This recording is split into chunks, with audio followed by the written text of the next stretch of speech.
de pedra, levou sem medo, sem pressa, um pedaço de mim.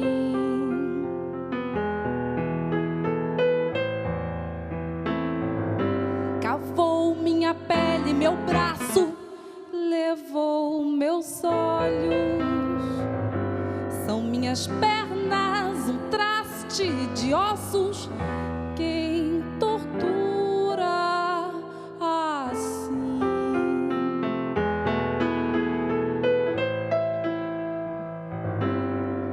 Trago pouco de volta, as mãos vazias. Revolta, um pedaço de mim.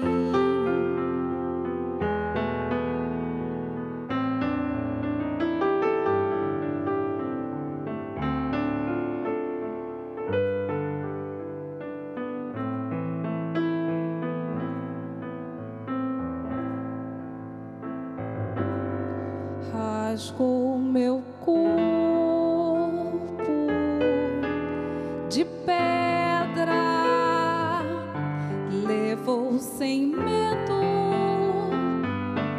sem pressa, um pedaço de mim.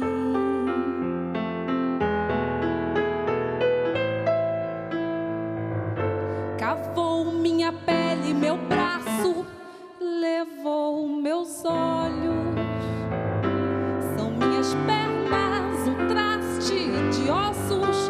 Quem tortura assim?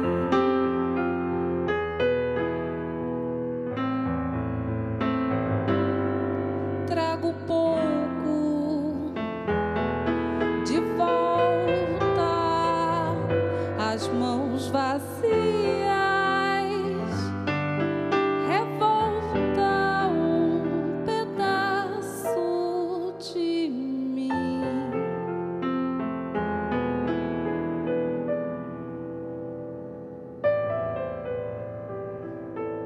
Olá, sou Adriana Poteschi, estamos no Psicologia e Arte, na Rede Evangelizar Televisão. Nós vamos estar falando hoje sobre o nosso povo brasileiro.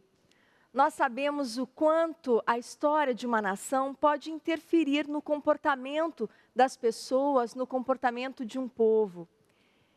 Mesmo nós, brasileiros, sendo um povo bebê de apenas 500 anos comparado com outras civilizações, nós já temos nossa história e nosso jeitinho de ser brasileiro.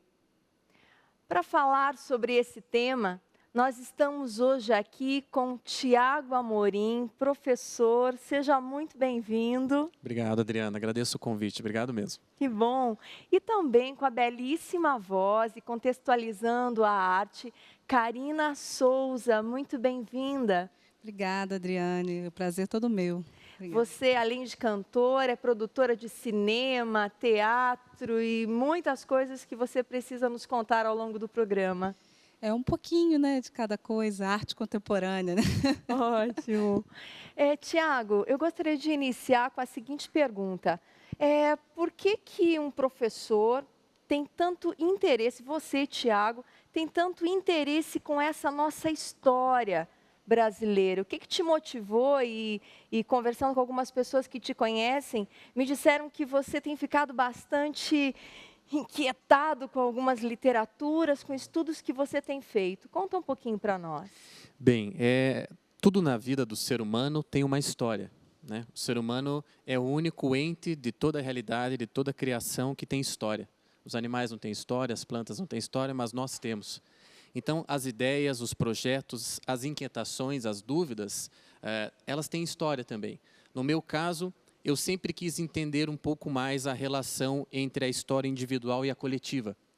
Talvez por isso eu tenha ido estudar História na universidade, depois acabei fazendo faculdade de Direito também e Psicopedagogia, e aí fui aproximando o estudo da história coletiva, que me interessava bastante, porque eu queria entender como é que chegamos aqui, e eu acho que a disciplina da história é a que responde a esse tipo de pergunta, e eu queria entender onde o Tiago entrava nessa história.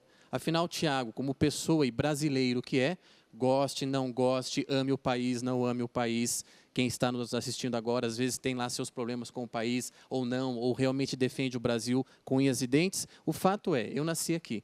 E eu preciso saber onde eu entro nessa história. Que personagem eu sou dentro dessa literatura chamada brasileira. Ótimo. E, Karina, eu queria que você contasse para nós e para quem está nos assistindo, inicialmente, quem você é, para começar mesmo, filha de quem você é? Bom, eu sou filha do Chico Mário, irmão do Betinho do Enfio. Foram três figuras muito importantes assim para o nosso Brasil.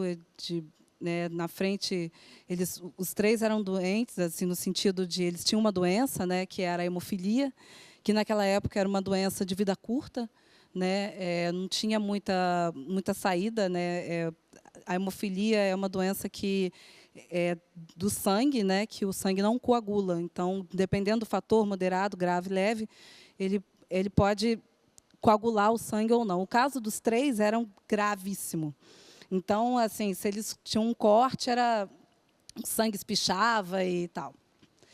Então, os três com essa, já desde pequenos, assim, com 5 irmãs cuidando deles e tal, né, uma mãe super protetora, eles já tinham essa, acredito eu, né, na cabeça, que eles tinham que fazer logo, que viver logo, que saber logo qual era a missão deles, o que eles vieram fazer aqui, e para quê, e por quê, né, porque eles tinham pouco tempo de vida, né. Todos nós temos, né, mas a gente sabendo que pode morrer amanhã, muda tudo, né. Só que a gente devia saber que a gente pode morrer amanhã, né. Mas, com isso, eu acho que essa doença e tudo isso, ao mesmo tempo, foi um estímulo para eles, assim, né. Minha família era muito católica, e, ao mesmo tempo, muito política, e, ao mesmo tempo, não gostava de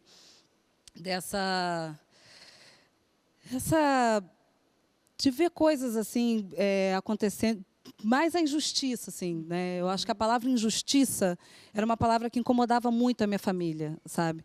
Então, os três, eles sempre, cada um na sua arte, cada um no que escolheu, no seu caminho. O meu pai na música, o Enfio no desenho, e o Betinho na sociologia, né? Fez a campanha contra a fome.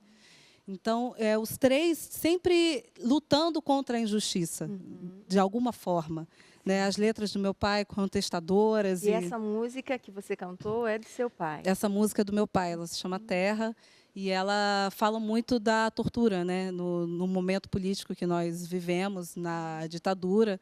E quem cantou ela no disco, na época, foi a Joyce, né? E ela mesma fala assim, que é uma música que parece que ela está sendo torturada, assim. E realmente cantar essa música, chegar numa interpretação dessa Podemos bem dizer forte. então que literalmente você é filha de uma história. Sim. Ótimo. Podemos dizer. E você que está nos assistindo, qual é a sua missão nesse Brasil? Qual é o seu papel enquanto cidadão brasileiro? Na sua família ou no seu bairro, nesse nosso país. É sobre tudo isso que estamos falando. Vamos para um breve intervalo. Retornamos daqui a pouco.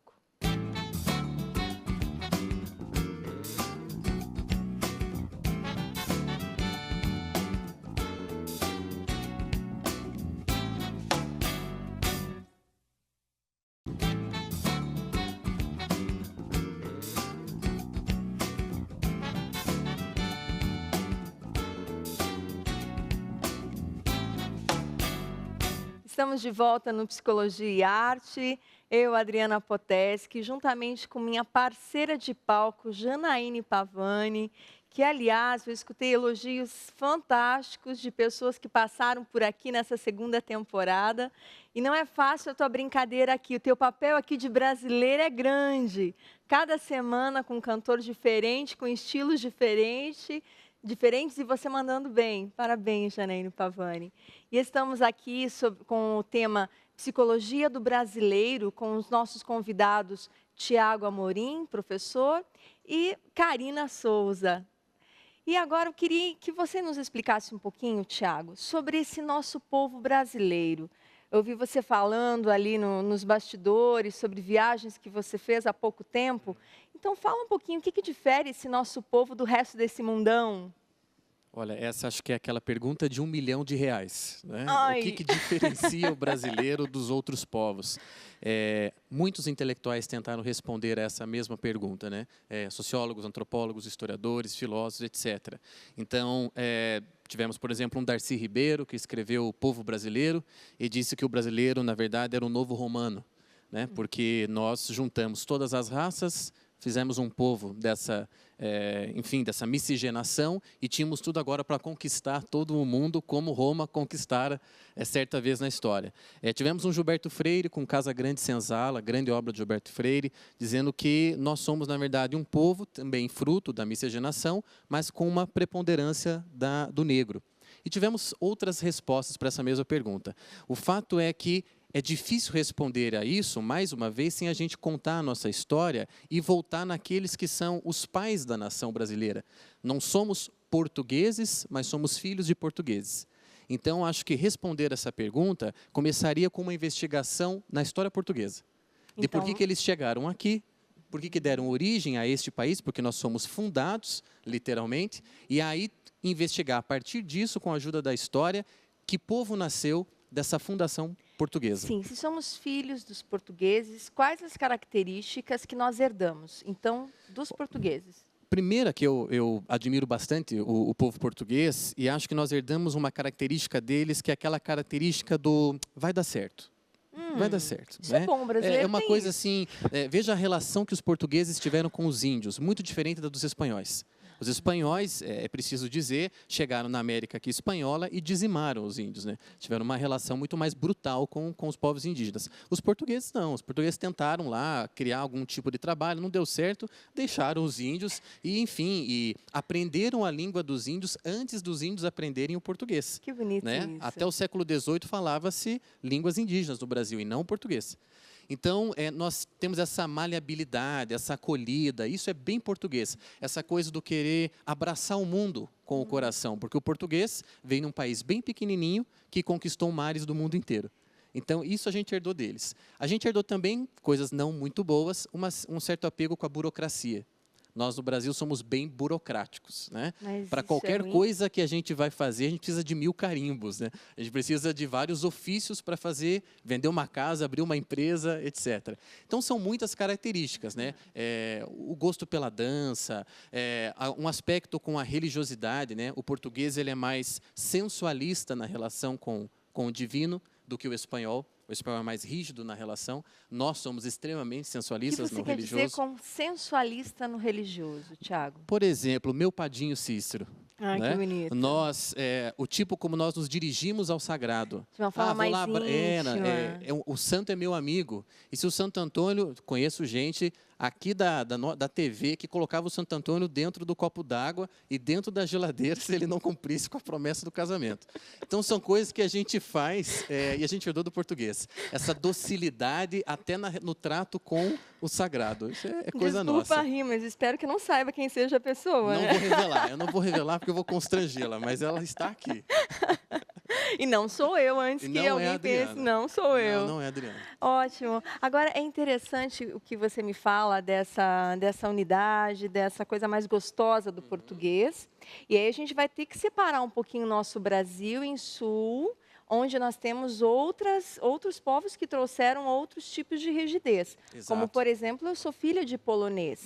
E o polonês tem características muito rígidas. Eu sou descendente de polonês também. Pois é, eu não sei se é o teu caso ou se é de você que está nos assistindo, mas eu acho que a palavra me perdoe, me desculpe, por exemplo, não tem no dicionário polonês. Eu não sei como é isso, né? E é um povo que, se você tem como amigo, ótimo. Se você cometer um erro, acabou esse relacionamento, acabou essa relação.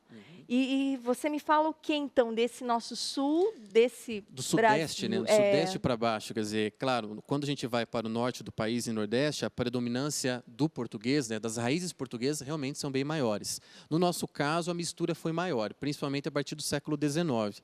Aí vieram realmente navios cheios de italianos, alemães, poloneses, japoneses, né? Temos uma cidade aqui no Paraná, Açaí, que é uma cidade de japoneses, basicamente, né? A gente vê pouquíssimas pessoas que não têm o fenótipo oriental. Mas o fato é que mesmo estes povos, com exceção daqueles que são germânicos mesmo, e os alemães tiveram muito problemas de serem acolhidos no Brasil, por uma série de coisas, problemas de guerra, Primeira e Segunda Guerra Mundial, etc., alemães sendo nossos inimigos. Então, os alemães tiveram muitos problemas. Há documentos na literatura histórica que mostram que os alemães eram chamados de alemães no Brasil e não de brasileiros, mesmo sendo filho já na quarta, quinta geração. Era chamado de alemão. Quer dizer, não é brasileiro. Com todos os outros povos, a acolhida foi grande, e aí a miscigenação falou mais alto. Mesmo tendo lá um DNAzinho polonês, russo, japonês, o jeito brasileiro acaba prevalecendo. Sabe, Tiago, alguns historiadores, na verdade pesquisadores da psicologia, têm dito o seguinte: o país viveu a guerra, então a Alemanha vem da guerra. A geração posterior, os filhos, eles meio que negam o sofrimento dessa guerra. Não se fala muito. E a outra geração, que está um pouco mais liberta de sofrimento, é que vai defender, que vai guerrear, que vai colocar os traumas de uma forma mais viva. E é interessante porque também quem é alemão, eu percebo no consultório uma dificuldade bastante clara de tratar psicologicamente, no tratamento psicológico, um alemão.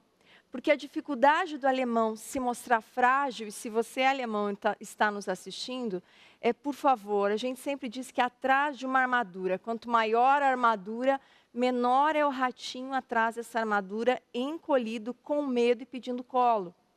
Então, esse alemão também precisa tirar as suas máscaras de defesas, que nós entendemos que faz parte de guerras, mas é preciso amolecer esse coração. O que a gente já percebe, indo um pouquinho para Minas, ô terra boa que eu amo, ô povo de coração bom. A gente chega em Minas, parece que todo mundo tem um coração do tamanho do mundo. Né?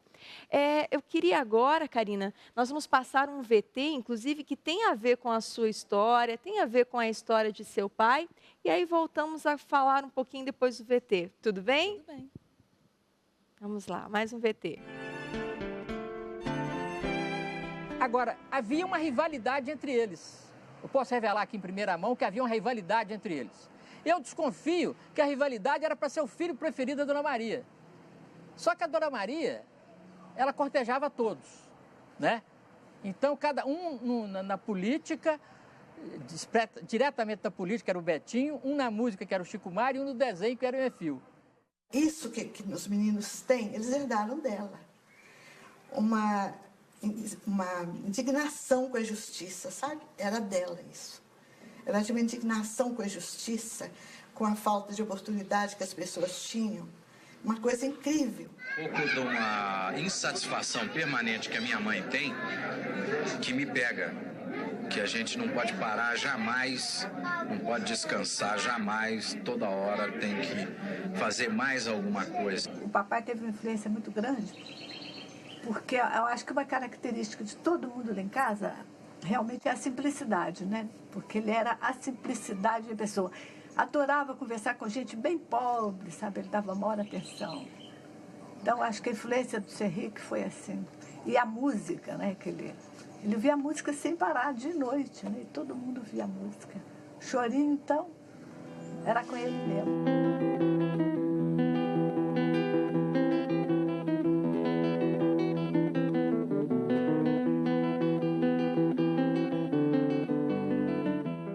Estamos aqui falando desses personagens da história, pessoas que deixaram sua marca nesse mundo, nesse Brasil.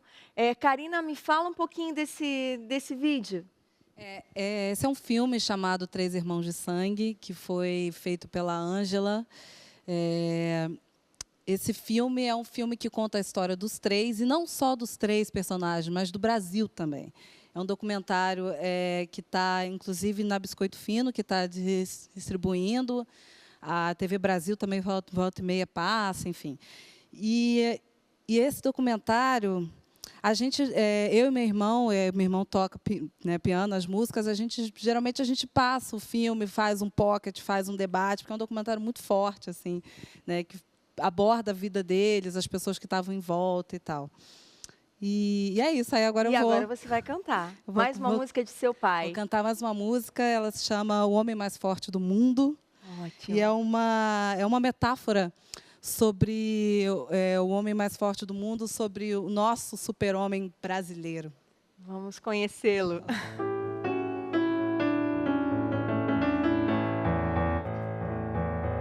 O homem mais forte do mundo é o que enfrenta a fome, é o que vive sem comer o ano inteiro.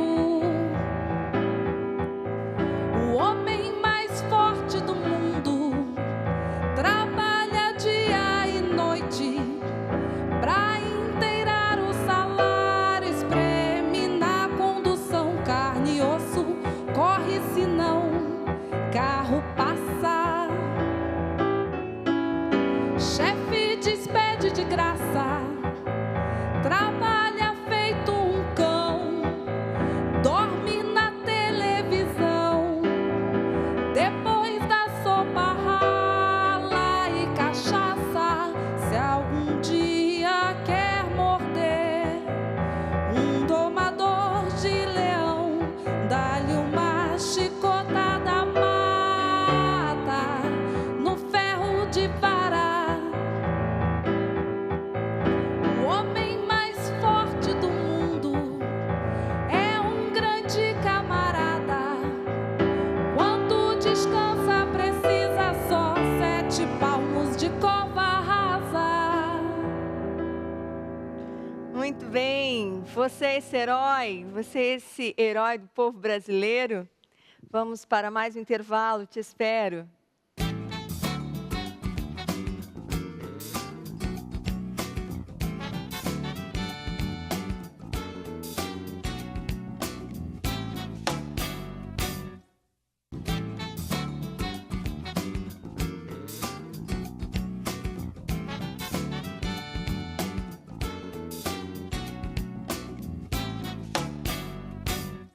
Estamos de volta no Psicologia e Arte, na Rede Evangelizar de Televisão, com Janaína Pavani, nossa pianista, com nossa convidada Karina Souza, o nosso convidado Tiago Amorim, falando sobre essa nossa psicologia do brasileiro. No outro bloco, nós falamos um pouquinho sobre esse povo heróico. E eu gostaria de perguntar agora para o Tiago, essa questão de dizer que o brasileiro é um povo sem memória, ciente de que nós temos realmente muitos heróis nessa história. Por que isso, Tiago? Bom, tem várias explicações. A primeira delas é que eu coloco como uma explicação psicológica, é que, num geral, o brasileiro não investiga a si mesmo, não investiga a sua própria história individualmente falando. Nós não temos o costume de querer saber nas entrelinhas da nossa própria biografia. A gente não tem esse costume de querer saber mais sobre a gente mesmo. Né? Mas você diz no contexto da sua história, de onde você vem? Isso, pessoalmente falando. Como nós somos um país novo, né? Não somos um país velho, e vejo que Aristóteles dizia que a primeira condição da felicidade era nascer num país antigo. Então, nós já nascemos com um débito. Né? Nós não temos essa antiguidade, eu não tenho uma longa árvore genealógica, eu não tenho, né, aqueles brasões, aquela história toda de cavaleiros, etc., que um europeu tem, por exemplo. Então, isso já não me dá assim, uma certa disposição para conhecer a minha própria história. Eu sou muito recente, né, como brasileiro. Essa Mas seria a isso primeira não explicação. tem uma vantagem, Tiago? porque falávamos dos alemães, que tem toda uma história passado, por uma trás, carga. uma carga, e que isso afeta a personalidade da pessoa, o jeito de lidar com seus filhos, com sua esposa. Então, nós temos toda essa questão. Isso não faz com que a gente, um povo mais bebê, não seja um povo um pouquinho mais livre para podermos descobrir um outro eu? Eu acho que tem, sim, eu acho mais que tem. intrapsíquico, mais Entendi. profundo? Eu acho que tem esse aspecto que nós temos mais liberdade para projetar. Quer dizer, nós temos, diferente de outros povos, esses povos mais antigos, os projetos deles, enquanto nação desses povos, são projetos que devem estar arraigados no seu passado, que é longo. Então, sim, são projetos mais condicionados. Tá. Aqui no Brasil, a gente pode projetar como país, e podemos projetar com mais liberdade. Afinal, nosso passado é curto, realmente. Mas eu acredito que mesmo quando a história é curta, não é muito positiva, é cheia de anedotas como a nossa, né? Ah, Dom João VI que andava com coxinhas de galinha no bolso, comendo pelos palácios, etc. Quer dizer, essas anedotas, algumas mentiras mesmo, outras são verdades, infelizmente. O que é verdade, por favor? A da coxinha é verdade, é verdade. Bom, eu achei Ele que fosse andava com mentira. coxinha no bolso, né? Ele era bonachão, assim, mais gordo, etc. Era uma figura, mas muito carismática, etc. Que não depreciava em nada a sua vocação como estadista, né? Mas tinha tinha essa característica. Mas o fato é que, sendo bom ou ruim, é um dever do ser humano conhecer a própria história. Então, nós somos um povo sem memória na medida em que a gente não se interessa por isso. Veja o número de praças, o número de monumentos, o número de coisas que nós tentamos preservar aqui no Brasil. É muito pequeno. É verdade. Nos Estados Unidos da América, por exemplo, acabou de acontecer uma guerra, sai uma praça. Né? E ali você tem os museus, né? Você tem uma preocupação assim bem grande de manter aquilo vivo na consciência das pessoas, para que elas não se percam no desenrolar da história. Aqui no Brasil a gente faz o contrário, a gente não quer se dirigir ao passado e por isso a gente não tem futuro. Desde que eu sou pequeno, sou de uma geração, acho que é a mesma da Karina, uma geração de o Brasil é o país do futuro. Não, mas a gente cresceu ouvindo isso daí. Mas por que é o país do futuro? Não tem passado, então não vai ter futuro também. Quer dizer, quanto mais nós recuarmos no passado para conhecermos a nós mesmos, mais futuro nós poderemos ter. Mas daí futuro consciente, futuro substancial. Sabemos para onde estamos indo. Nós tivemos um herói, que foi o José Bonifácio, do tempo do Império, foi professor de Dom Pedro II, né, assessorou Dom Pedro I, que escreveu um monte de livros de projeto de nação. Não foram lidos. Isso está esquecido lá no passado, quer dizer, já tem projeto no século XIX e a gente querendo reinventar a roda agora, que país queremos, o que o Brasil pode ser. Já teve gente pensando isso 2 séculos atrás. Então, é nesse sentido a minha preocupação como historiador daí, é de incutir nas pessoas o apego à própria história, do resgate, sabe, de saber por que nós somos assim, por que não comemoramos o 7 de setembro como os americanos comemoram o 4 de julho. Esse tipo de coisa, acho que vale a pena refletir. Isso faz com que eu também esteja aqui dentro de mim refletindo sobre a própria formação da personalidade, então, da pessoa. Porque assim como nós herdamos coisas negativas que vêm de nossos pais, nós herdamos também coisas muito positivas que vêm dos nossos antepassados. Então, psicologicamente falando, nós não podemos simplesmente negar quem somos no que tange as coisas boas. Muitos dons que nós possuímos, seja na arte, na música, na literatura, no jeito de pensar, no jeito de perceber o momento de colher o trigo, para quem vem de colônias de agricultores, tudo isso é riqueza. E não é justo que a gente enterre, porque senão nós também vamos morrer nesse contexto. Vamos morrer mesmo. E aí, só para dar um exemplo a quem está assistindo, que passou já pelos bancos escolares, sabe quantas aulas de história do Brasil ele tinha durante a semana e quantas aulas de história geral.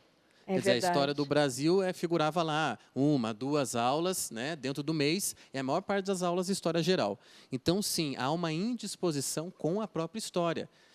Eu digo sempre, nós não temos uma história germânica, nós não temos uma história espanhola ou norte-americana. Temos uma história brasileira de rei com coxinha no bolso, de imperador gago com voz fina que não gostava de falar em público, que é o Dom Pedro II, de Getúlio Vargas, de regime militar. Quer dizer, se tem que ser engraçado, que seja, se tem capítulos sérios, tristes, violentos, que se conte. Mas é a nossa história. Eu acho importante assim parar com aquela coisa que é histórica no Brasil também, de copiar. Né? Estavam lá as brasileiras no século XIX usando casaco de pele no Rio de Janeiro. É uma coisa ridícula assim, quando você coloca nesses termos. Né? Naquele calor de 40 graus lá, você querendo se vestir à francesa. Né? É verdade. Karina, nós vamos agora chamar mais um VT, porque a Karina realmente é filha da história, né? E aí você vai contextualizar para nós mais um pedacinho de Os Irmãos de Sangue. Três Irmãos de Sangue. Vamos lá.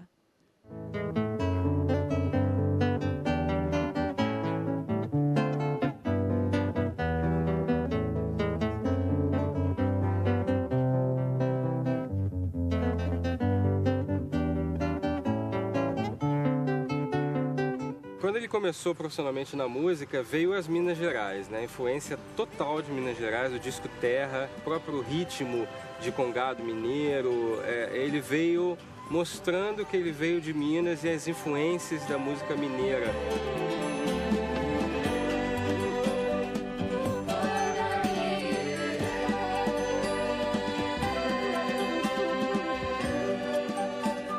Ao mesmo tempo, uma letra forte e contestadora, né? Então, veio com a música Ouro Preto, que era uma das mais conhecidas na época. A primeira música, né, que nós fizemos juntos era Ouro Preto, né, que é uma música feita de duas partes. Ouro Preto tem umas montanhas espalhadas ao redor da cidade. São montanhas de Minas. São montanhas de Minas, e cada pedra das ruas, e cada pedra das calçadas tem uma cabeça cortada por uma sentença, e cada cabeça pisada revela um gesto agreste, uma boca fechada, ferro e brasa. E entre os gritos pisados, nenhuma boca diz amém. Muito bem, a Karina agora vai nos falar dessa música e do livro de seu pai, Karina.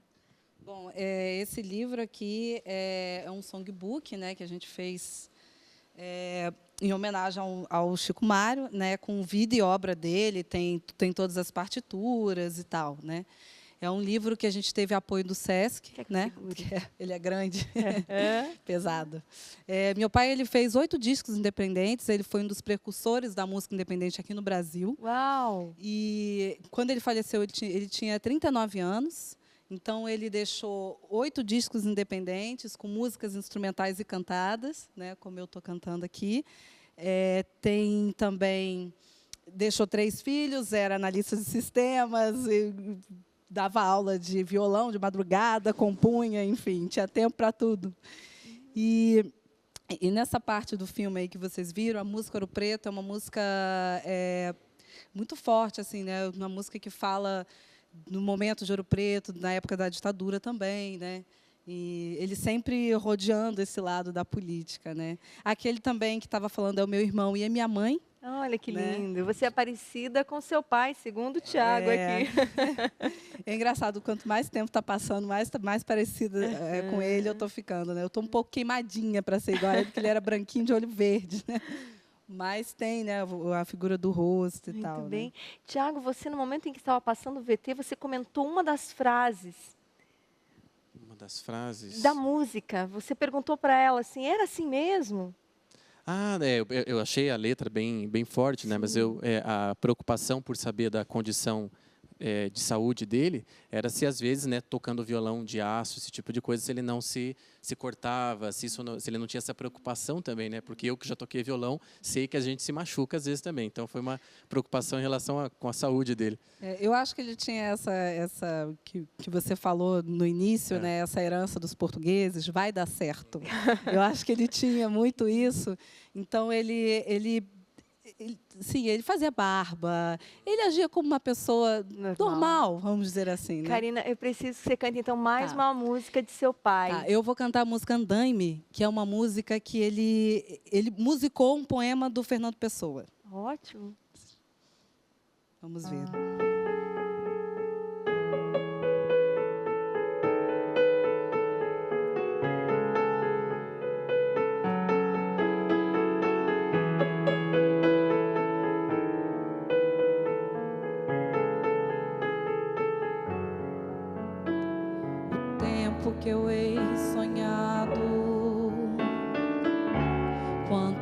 anos foi de vida?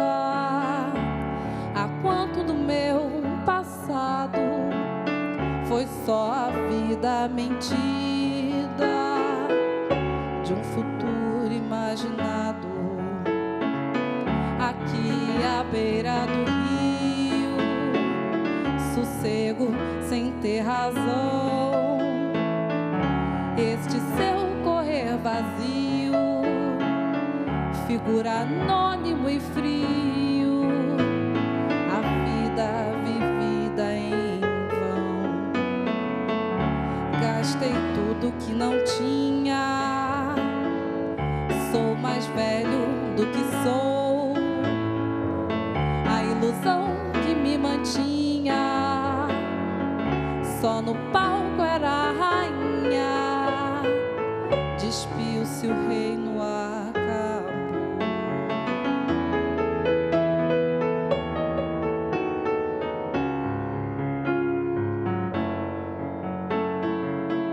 Aqui à beira do rio, sossego sem ter razão. Este seu correr vazio, figura anônimo e frio, a vida vivida em vão, a vida vivida em vão. E a sua vida é vivida em vão?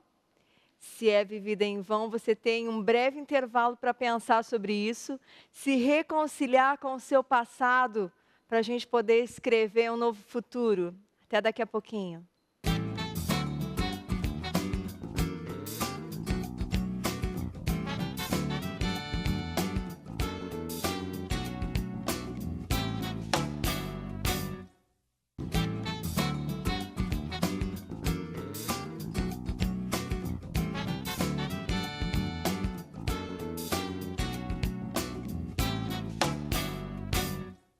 No Psicologia e Arte, falando da psicologia do brasileiro, com minha parceira de palco, Janaíne Pavani, com o nosso entrevistado, professor Tiago Amorim, e a nossa cantora hoje, Karina Souza. E eu, Adriana Poteschi, é claro. Estávamos no intervalo conversando e nós precisamos pensar um pouquinho sobre o quanto nós, talvez, estejamos sendo individualistas demais. Tem na segunda metade do século XX, Hans-Georg Gadamer, da hermenêutica filosófica alemã, fala que o outro não é somente alguém diferente de mim, é sobretudo igual a mim e participa de minha própria humanidade e eu sou responsável por esse outro. Um texto, Memórias de um Hospital, justamente do pai de Karina, fala uma frase que me tocou muito, que diz assim: luto e muito, controlar minha cabeça e criar mais atividades e me sentir útil e criativo. Você é útil? Você se sente criativo, parte da mudança desse mundo que precisa de mudança? Continuando, tanta gente já está morta, sem criar nada, vive meio morto, obedecendo mecanicamente, encostado no nada. Ai, se você é esse morto, levanta do sofá, faz tua parte. Assim como a Karina agora vai fazer a parte dela. Por favor, você vai cantar mais uma música e fazer uma bela apresentação. Eu vou cantar Exílio, então eu vou me exilar. Ótimo.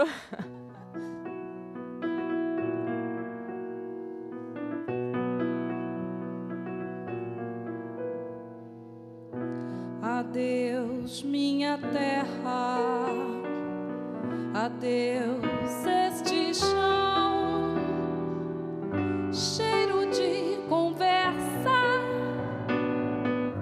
beira de fogão, cheiro de conversa, beira de fogão, roça, vento, a casinha.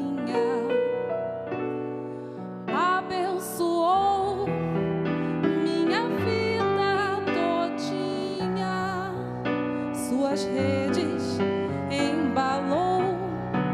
Nunca mais sentir teus olhos procurando meu calor. Gente doce, um carinho, meu carinho perfumado de inocência, que sei um dia tive, mas contigo não sozinho, viu? Adeus, companheiros de vida neste mundo. Não saio porque quero, voltarei, me desespero. Se choro, choro mudo, engolindo o coração. Mas a vida é passageira, leva a minha aflição. Caberá ao homem, pequenino mortal, transformar cidades cinzentas de fumaça e ambição em cidades de flores e cooperação multiplicada? Deverei estar feliz hoje em meio a essa selva de hipocrisia, exploração, miséria, corrupção do nosso Brasil, terceiro mundo? Quanto a mim, devo me preparar para uma longa batalha de infecções, internações, melhoras, pioras, até o fim. Penso na Nive e nas crianças e me dá uma certa pena. Se eu morrer logo, as duas meninas são tão pequenas e precisam de mim. Mas não adianta. Lutarei e farei o máximo para criar, produzir muito. Espero agir sempre assim, com determinação, força, coragem, para vencer todas as crises. Até que um dia, uma me vença. Mas vai ser uma dura luta e eu vou usar tudo para vencer. Muito obrigado, Karina. Muito obrigada. Seu pai era uma pessoa fantástica, muito sensível. Me fez lembrar o efeito borboleta do meteorologista que dizia que as pequenas batidinhas de uma asa de borboleta são tão suaves e tão imperceptíveis, mas que podem mudar a rota de um furacão. É dessa forma que eu vejo o mundo. Você pode fazer as suas batidinhas de borboleta, fazendo a sua parte, fazendo bem. Por exemplo, conversando com uma pessoa de rua, fazendo essa pessoa se sentir alguém que tem um nome, um cidadão brasileiro. Tiago, por favor, faça suas considerações sobre o que ela acabou de nos colocar e também sobre a sua vida. Olha, eu acho que a presença da Karina aqui também ajuda a atualizar para quem está assistindo, para nós que estamos aqui presentes, o quanto o brasileiro é um povo sofrido, sim. Isso é um lugar comum, mas é verdade, né? A grande massa brasileira, né? Claro que nós temos pessoas com condições melhores, mas a grande massa, sim, é de um povo sofrido. E, ao mesmo tempo, quando são feitas pesquisas com povos do mundo inteiro sobre a felicidade, o brasileiro figura como o povo mais feliz do mundo. Quer dizer, o brasileiro é este povo, fazer uma psicologia breve do brasileiro aqui, é aquele povo que vive numa condição complicada de saúde, educação, de transporte, tudo que a gente sabe, com uma história ainda bastante enigmática para si mesmo que recente, muito enigmática, sabemos muito pouco sobre nós mesmos, e ainda assim temos uma convicção, uma esperança em relação ao futuro maior do que qualquer outro povo. Que lindo, né? Isso então, é um grande dom, né? A alegria é um dom. Eu não vejo isso como negativo. Tem gente que vê como negativo. O brasileiro não tem a gravidade das coisas, o brasileiro não aprofunda, por isso que é tão feliz, acho porque daí vem o carnaval, etc. Olha, eu não vejo bem assim. Eu acho que é um ethos, né, como se diz em grego, quer dizer, faz parte da alma do povo. O povo é assim. Então, as minhas considerações seriam essas. Né? Nós somos um povo que precisa, primeiramente, conhecer mais a si mesmo, para que toda essa esperança em relação ao futuro, esses planos que às vezes acontecem no seio de cada família brasileira, que eles sejam mais substanciais, que esses planos possam acontecer de verdade, porque eles vão acontecer se a gente souber mais sobre a gente mesmo, souber mais sobre o nosso passado. Ótimo, mas eu quero mais uma dica tua de literatura para quem está nos assistindo e que queira Tá. conhecer a nossa história. Eu vou dar dica de literatura mesmo, assim, de romances, porque eu aprendi que nada acontece na história de um povo que não tenha acontecido na sua literatura antes. Então, eu indico aqui os livros do Lima Barreto. Lima Barreto foi um grande escritor brasileiro, passou situações, enfim, muito difíceis, semelhantes a muitos brasileiros, e escreveu 2 livros que eu considero, assim, geniais. O Policarpo Quaresma, acho que muitos já devem ter ouvido, em que ele descreve ali, faz uma sátira do brasileiro ideal, aquele que queria que falasse línguas indígenas do Brasil, que o hino nacional fosse diferente, etc. E o livro em que ele faz as memórias, quando ele foi colocado pela família à força num manicômio, e ele escreve lá as suas memórias nesse manicômio, que é um livro assim dolorido, mas, enfim, importante para quem quiser conhecer um brasileiro pensando desde o centro da sua nacionalidade, da sua condição como brasileiro, da sua história pessoal. Então, esse livro do Lima é realmente bem interessante. Perfeito, Tiago. E se alguém quiser te convidar para um debate, para uma palestra, qual é o seu contato? Então, hoje em dia, eu acho que rede social é o melhor meio, assim, né? Então, eu uso muito o Facebook mesmo. Então, é Tiago Amorim, Tiago sem H, o Amorim com M no final. E o telefone para contato é 9738-2848. Muito obrigada, foi uma alegria brasileira que bom. te conhecer. Para mim também foi. Obrigado mesmo. Depois tem que contar quem é que colocou o Santo Antônio embaixo d'água congelado. Em off eu conto, então. Então tá bom, combinado. Karina, uma alegria ter te conhecido mais de perto. Teu talento é realmente um dom vindo de seu pai, vindo de sua história. E qual é o seu contato, Karina? E suas considerações também. Nesse filme... Os Três Irmãos de Sangue, no final, o Afonso Romano de Santana, um grande poeta nosso brasileiro, ele fecha o filme com uma história dos... Não vou contar a história, mas é só um lembrete aqui, que ele fala que os castores eles demoram 200 anos para construir os diques, né? Então, ele vê a nossa família e eu, mais ainda, vejo o brasileiro, né, como esses castores que estão construindo os diques. Então, os meus irmãos, a minha família e nós, vocês, todos nós brasileiros, estamos construindo esses diques que levam 200 anos. Pelo menos. Mas cada um, eu acho que cada um tem que fazer a sua parte, né? Então, eu acho que... E com esperança, porque sem esperança, sem sonho, a gente morre. A gente não vai a lugar nenhum, né? A gente morre. Então, assim, muito obrigada, tá? Pelo convite. Assim, eu acabei de chegar em Curitiba, estou aqui chegando em Curitiba, saí do Rio para Curitiba, né? E meu contato é rede social também, Karina Souza, né? Souza com Z, no Facebook, né? Essas coisas. Tem um e-mail que é um pouco complicado, kksouzarj@hotmail.com. Ok. E o telefone, 9414-4496. Muito obrigada. Janaíne, quem quiser te contratar para tocar, você nunca dá o seu telefone, por favor. Pode ser pelo Facebook também, que é Janaíne Pavani, e pelo telefone 9877-1712. Obrigada, Janaíne. Hoje, um agradecimento especial para a Contemporânea, que me vestiu, e para o nosso apoio cultural, Gráfica Radial, que acredita neste projeto e que cuida também do livro Cura dos Sentimentos, de minha autoria, que é vendido nessa rede. Você sabe que adquirindo, você está ajudando essa obra. Te vejo semana que vem. Muito obrigado, povo brasileiro, por estar conosco. Até breve.